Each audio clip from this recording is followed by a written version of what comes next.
Before we write a single line of code, let's get one thing straight. Every website you've ever visited starts right here. Google, YouTube, Netflix, all of them. And the foundation behind all of it is HTML.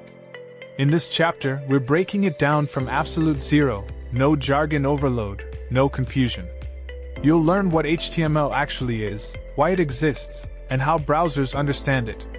By the end of this video, HTML won't feel intimidating anymore. It'll feel obvious. Alright, let's dive into Chapter 1, Introduction to HTML. This is where everything starts.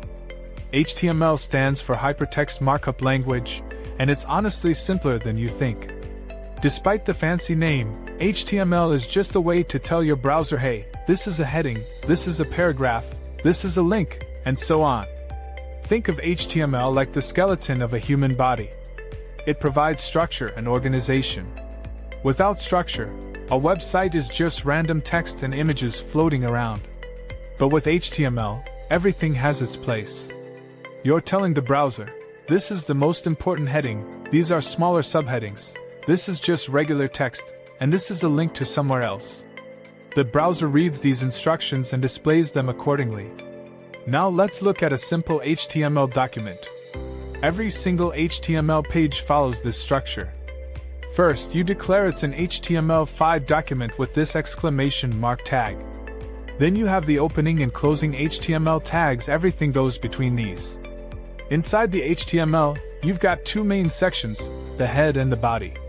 The head section contains information about your page, stuff the visitor doesn't really see on the page itself. The title tag here? That's what appears in your browser tab. The body section is where all the visible content lives. Headings, paragraphs, images, links, it all goes in the body. Now, see these angle brackets? These are called tags. They're like containers. You open a tag, put your content inside, and close it with a matching tag that has a /. HTML elements are made up of three parts: the opening tag, the content, and the closing tag. For example, an H1 heading, that's the largest heading, opens with angle bracket, H1, angle bracket.